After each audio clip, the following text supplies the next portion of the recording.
anyway. Every word I need to say still sits in silence. Wala na ba kayong gasol? Ako, wala nang gasol. Kaya ako ay nag-order nito sa TikTok. So, napakaganda nito ah. Ang cute niya kaya, tignan nyo oh. Ang cute-cute niya oh. Ayan. Diba? Oh, ha? Tignan nyo. Napakaganda nito. Then, ano to 167 pesos only.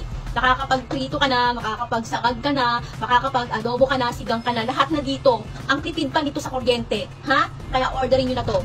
Straight yung mga details kung gaano kaganda. Hindi umiinit. Ha? Okay? Wow! Tignan nyo oh.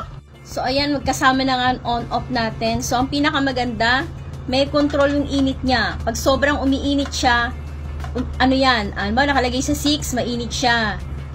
Maano siya, makokontrol yung heat niya. Diba, pag pain-in na yung sinaing mo, ayan, makokontrol siya.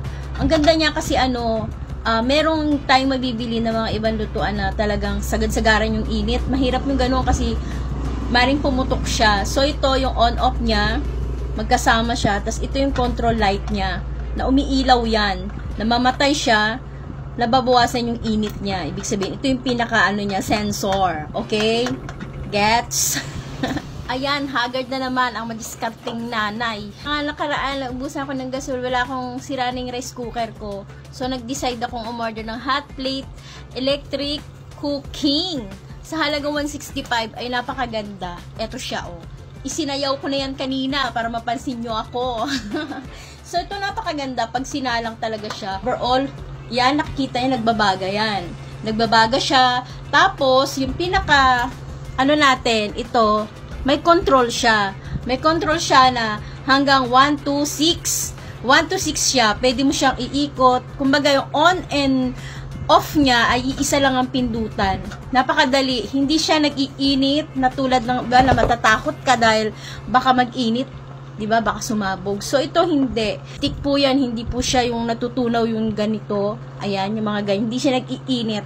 Maganda siya. Kaya orderin nyo na ito sa yellow basket natin. Para in case maubusan kayo ng gasol or wala kayong rice cooker, pwede ito.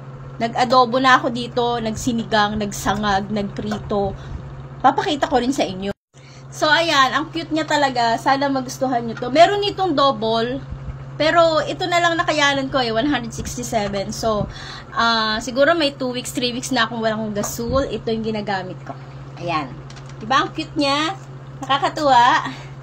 So, malalaman nyo ito maganda kung susubukan nyo itry. Try nyo ito mga mami. In case na tayo walang gasol, meron tayong aasa. So, yan yung ating hot plate electric cooking. So, may 4 siyang paa. So, ikakabit natin.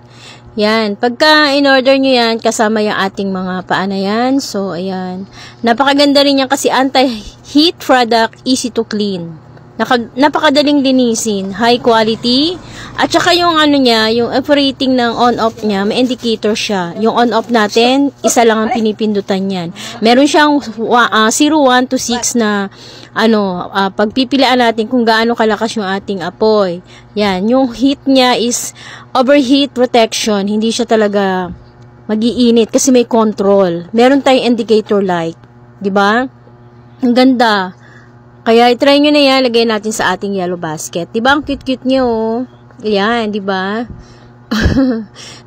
Pag nasubukan nyo yan, ayan na, magagamit talaga. Gamit na gamit. 2 weeks na yan bago ko ipinromote. Kasi sabi ko sa liit nito, kaya nito yung 4 na lulutuin mo. Minsan magpiprito ka, magsisigang ka, may kanin pa, may mainit na tubig pa. Kaya naman, kaya nga natuwa ako 2 weeks bago ko siya pinromote. Para nang sa ganun, malaman ko kung maganda ba talaga, 'di ba? So, ang cute